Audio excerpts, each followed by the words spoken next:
I'm Erica Gregory. I'm the owner of Johns Creek and Alpharetta Counseling, or what we call JCAC. JCAC has been open since 2016, serving the Alpharetta, Milton, Johns Creek areas.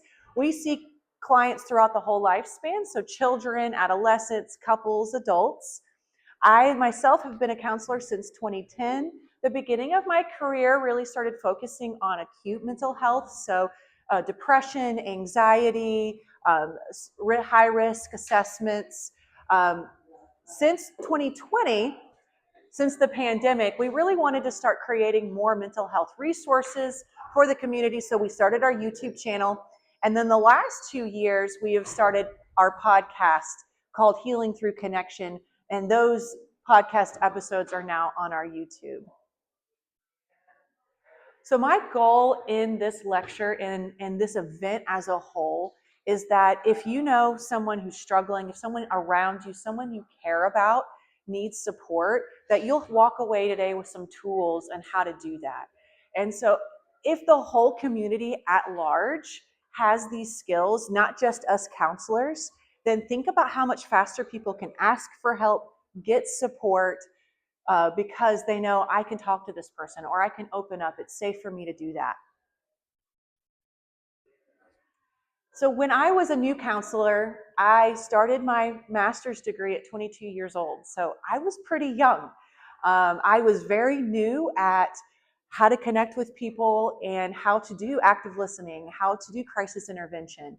I remember in my master's degree, reading the books, trying to absorb as much information as I could, taking the tests, writing the papers.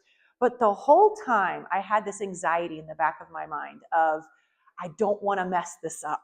I don't want to say the wrong thing or ask the wrong question, right? So in doing this, it's natural to have a little bit of fear in the back of your mind. This is a big deal to have a conversation. Let's say someone you love is struggling and you want to check in with them. Like, I don't want to mess that conversation up, or I don't want to lead it in the wrong direction. So I want to kind of propose a quick visualization of, think of someone you care about. Think of maybe a child or a neighbor, someone in your mind, and imagine if you started noticing their behavior changing. Maybe they're shutting in, maybe they're a little bit more closed up, maybe they're more reactive, maybe they're more emotional, and you can tell in your heart, they're not okay. I need to ask them if they're not okay. Now this might not be a stretch. You might already have someone in mind who you're thinking about. When you think about walking up to them and asking, hey, are you okay? Let's have a conversation.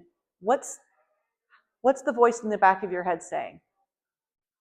What's the automatic thought of, uh-oh, I'm fine. You're afraid maybe they'll say, like, I'm fine, nothing to see here, I'm fine. Yeah. Anybody else? What's that automatic fear thought? They really are struggling, and maybe I won't know, or maybe they'll tell me something bigger than what I'm expecting, right? So congratulations, you guys are all very normal. These are very normal, everyday fears we have in the back of our minds. And this is what I'm going to dive into, is what I wish I learned at the beginning when I was in counselor school, when I was getting all the skills and reading all the books. To illustrate this point, illustrate what I wish I learned early, I'm going to pivot to a different type of example. We've all probably been to a funeral, maybe a friend's relative or maybe a distant relative of our own. And when you go to the funeral, there's that chief mourner, that chief person who is holding the heaviest grief. This could be the spouse, this could be the child of the person who's passed, who is really grieving the most. And at the end of the service, everyone's walking by, giving them condolences, giving them hugs.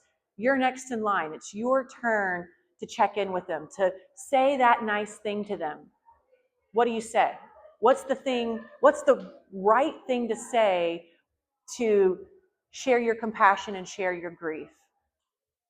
The reality is, what their heart wants most is for their loved one back. What their heart wants most, like what they're fearing, is, how do I go into tomorrow without them? And nothing you say is going to give that back to them. So there isn't a perfect, right, good thing to say.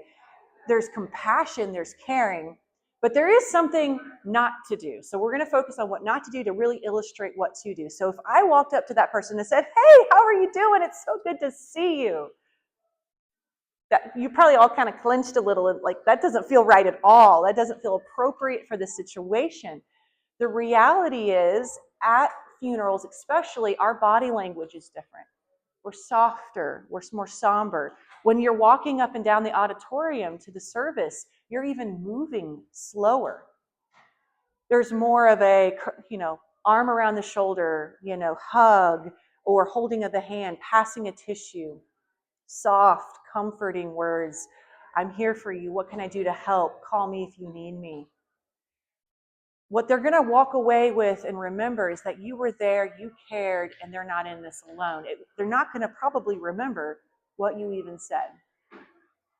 So now to pivot back to the example of how to check in with someone you love, how to see if they're okay. I'm going to give you guys some examples of phrases I have heard over time in my counseling room of kind of what not to do. You're okay, right? Or you're not going to do anything, right? Or you're not depressed, are you? You're awfully quiet. Should we be worried? There is a tense tone. There's an anxious energy behind my voice. I'm a little bit more closed rather than open. And there's an undertone to each one of these phrases of, I need you to tell me you're okay so I don't have to be as worried, which is a focus on me. So even though it is a very natural fear to, I want to say the right thing, I want to make this conversation go well, that is a focus on, I want to be good enough, rather than, how are you doing? How are you doing with all of this? How are you feeling?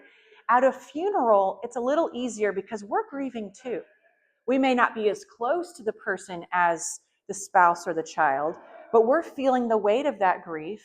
So it's a lot easier to hold room and compassion for the other person who's grieving the most, because we're already feeling it with them. What this is requiring us to do is to put our fear and our anxiety to the side and really just be present about whatever the truth is, because we may be anxious and scared for them. Are they okay? But they may be sad about that other thing, right? So we have to be present with that sadness rather than being all up in our fear. So to illustrate this point, I've got a cute 1-minute clip. There are 3 people in this clip. 1, the person who is sad, the person who is feeling. 1 who wants to distract and move on to the next thing, and you're okay, let's do this instead.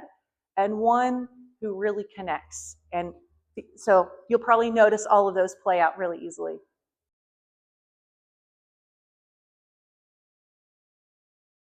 So what was the difference? What did you notice the difference between the 2 check-ins? Empathy. Yeah. I bet that's sad. Anything else? It's okay to feel sad. She's sad too. She's expressing how she feels with him. So this character's actual name is Sadness, and then the other character's, the yellow character's name was Joy. So Joy's bouncing around just like I did with the example at the funeral, like, how you doing? It doesn't mirror what he's feeling. She's trying to pull him away from how he's feeling. Now that's a totally appropriate thing to do when you have a 2-year-old having a hissy fit on the floor of the grocery store. I mean, we as parents, we've got to get them out of that situation. We've got to check out with our groceries. That's okay. But when it's time to have a conversation like this and really lean in, it's about putting what we feel, what we need to the side, and being present with what they're feeling and what they're going through. It's great, yeah. I also want to highlight there was a pressure. Tell me everything, tell me why, tell me what's going on, and how to fix it. You'll learn more. They'll connect with you. They'll open up more if you are approachable, you hold space, even when it makes us uncomfortable. We have to be willing to be uncomfortable. So that means I've got to be okay. I've got to be grounded enough with what I'm going through so I can hold space for whatever they're going through. That's the whole put your gas mask on first analogy. Make sure you're grounded, you're okay. I remember back in 2018, my mom was in a coma for 6 weeks. Each day was a different day. Touch, go, touch, go. Is she going to make it? Is she not? And I was a counselor during that time. And no way, shape, or form was I okay enough to do counseling during that time period. I could not hold space for somebody else. If anyone cried near me, I would cry harder. I was a mess. And I actually laughed about it at one point because my dad's an engineer. He and I were both taking turns at the hospital. And he could go and kind of escape into work for a little bit and just look at blueprints and type on the keyboard. For me, I couldn't escape into work. I had to take time off. They have, if you get injured at a job site, you have paid time off and such for that, but they don't have emotional paid time off for counselors. I really think that's a thing we should create, because it's like, I can't counsel when I'm not okay. And so in the same way, if you're consumed with your fear or if you're not in a good place, you're not going to be able to check in with them in a way that builds safety and builds trust. So after years of sitting with clients, after years of navigating high-risk situations, the relationship comes first, building trust. It's how you say it, and it's being okay with whatever they have to say. If you take away anything from today, I want you to take this away. They are not going to walk away remembering what I said, that right, perfect thing. I want to handle this right. They're going to walk away remembering how they felt with us. So think about that, the person mourning. They're not going to remember probably exactly what you said, but they're going to remember you were there and that you cared. When you check in with somebody, they're not going to probably remember exactly how you asked that first question. They're going to remember if they felt safe or not to tell you the truth. So how you know when you're ready to ask? First, and keep this, I hear this a lot from parents in counseling. Well, what if they tell me they're fine, or they don't want to talk, or they tell me, something? You got to be okay with, I'm not ready to talk as an answer. That first time someone shares, they're going to probably give you this much, or maybe nothing at all. And saying, hey, that's okay. It's okay if you don't share, is actually a way of building trust, so maybe they'll feel more open to share next time.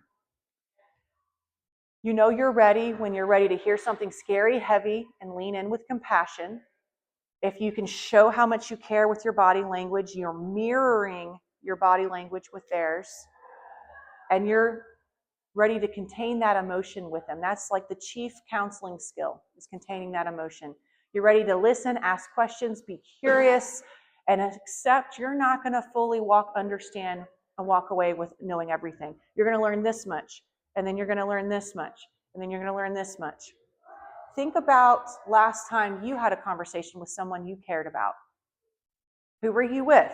Like maybe you opened up and you were really vulnerable. Who was that person that you shared with? I bet you it wasn't the first time you ever shared something really vulnerable with them. What led in the conversation that got you to being that vulnerable and open? And how did it feel later after you were open with them? The point here is that relationships like this are built, especially if you're a parent. You have to build that trust with a team so they can open up with you. All right, so I'm halfway, and I focused the majority on this body language. Why? Because this is the thing I wish I learned first. I learned how to talk about it, the questions to ask, the interventions, but this presence is what made me effective as a counselor. So we are going to get to how to have the conversation. So I'll pass some of these out. This handout has questions to ask to assess. Thank you. This handout has how to do a high-risk assessment. And there's a QR code on the back, a link tree to even more resources. Actually, every single resource that's being passed out today is a part of that. And if you want the electronic version, here is the QR code for it, but it's also on the link tree. That's a copy of that link tree is right there. It's going to be also at our speakers table. Everything moving forward in the PowerPoint is in this handout. So you don't have to worry about writing any of these down or memorizing any of this. But here are some really great how to get started conversations. I really care about you, and I wanted to check in. I love leaning into intention. You matter to me, and that's why I'm asking. Or you may even ask in a way that's not direct. What's been hardest for you lately? That's just kind of getting into the conversation softly. Here are some great validation statements. My two favorite words in validating is hard and heavy. Those are very broad, vague terms. So if you were to walk up to someone like, you must be feeling sad, right? And you're like, no, I'm frustrated. They may, correct you, or they may say that's not quite the right word, but hard and heavy, anything emotional can be hard or heavy. So that's a really good kind of moving in, or that makes sense. That's one of my favorite phrases. Well, when you've opened up to somebody and you're explaining how you feel about something, you ever have that fear in the back of your mind of they must think I'm crazy right now? And then they lean in and say, that makes so much sense. Whew. They're not thinking I'm crazy right now. So that's a really great one. Or I can tell this really matters to you. I believe you. I hear you. So now I'm going to quickly go through how to assess risk. Low risk is just ideation.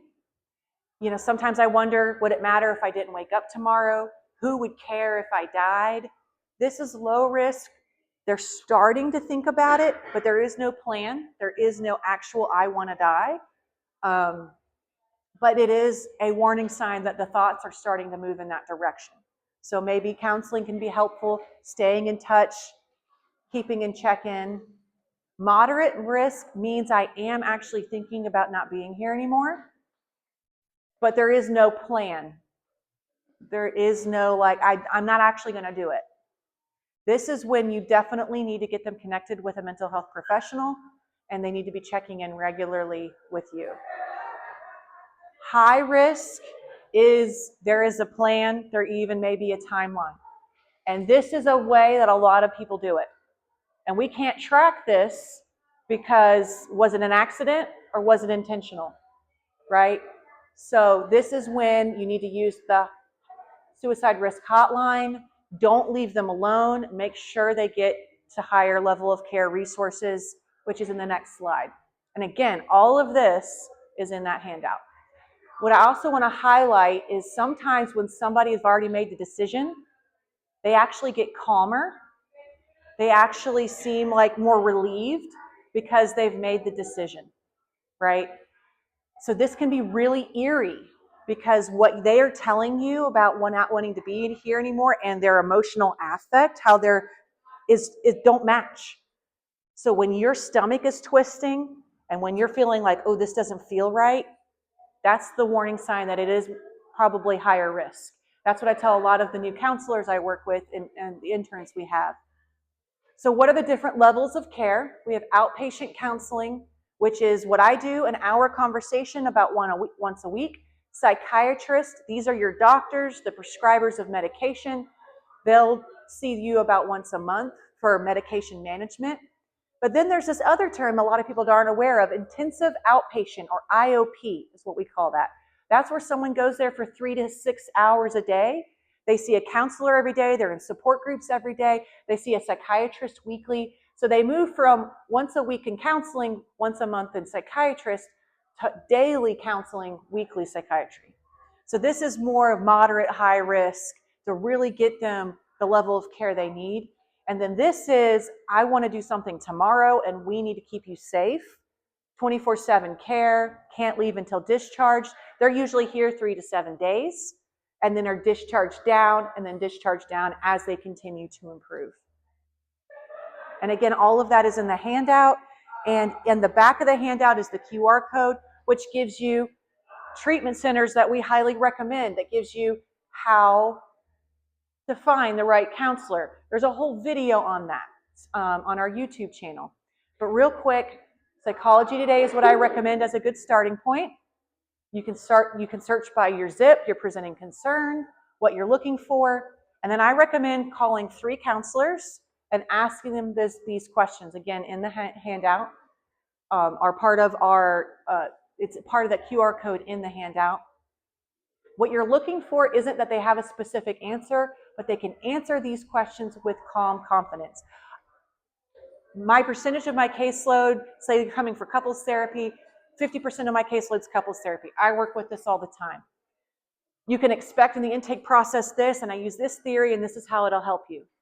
Really clear, really easy to understand. If you don't get clear answers to these questions, move on. What I do not recommend is the big box virtual counseling that uses a computer algorithm to match you. You can't call anyone and make sure that the fit feels right. They have actually gone through some lawsuits because our professional organizations have held them accountable for not doing quality care. So they've started shifting to terms like, instead of counselors, we have certified listeners, which I don't really know what that is, or life coaches. There's a lot of life coaches out there, and they're not all bad, but it's not a regulated term. So like counselors, we have to go to school, we have to get supervision, we have to take tests. I can go to a 3-hour weekend workshop, become a life coach, and start practicing on Monday. So just be careful. What's your training? How long have you worked with this? Okay. Long-term follow-up is regular check-ins. You don't always have to talk about the thing, but like talk about life, laugh together, watch a movie together, plan something fun together. When someone's really low and they have that really fun concert they can't wait for next week or next month, they may postpone it. Hey, I want to go to that concert, or I can't wait to go out of town in a few months. So having fun things planned with them helps. The number one deterrent to loss by suicide is connection, feeling seen, heard, and understood. There's a great book, and it's on the speaker table, Why People Die by Suicide. And it goes through a study where they asked people questions who made it. And one person said, as I was walking to the bridge, if I told myself, if one person smiles at me, I won't do it. That really hit me in my core when I read that. It really emphasized the power of what we do as counselors, but also what the community can do as whole. So we've created these lines of shirts. On the back of all of our shirts is a suicide prevention message. So up here we have some shirt merch where you can pick your front, you can pick your color, but each one comes with this message on back, because you never know who's behind you. You never know who's going to read "The World's a Better Place" because you're in it. So this is also a great conversation starter too, of let someone else one of my favorites out there is, I don't struggle with anxiety, I'm actually really good at it. So it's that's a great fun conversation starter to someone you may be in line next to. And then a little bit more about JCAC and our practice. Here's the Healing Through Connection podcast, our Alpharetta office. We offer online counseling in those 4 states. And then again, here's the Linktree link to any of the resources I was mentioning today. So thank you guys so much.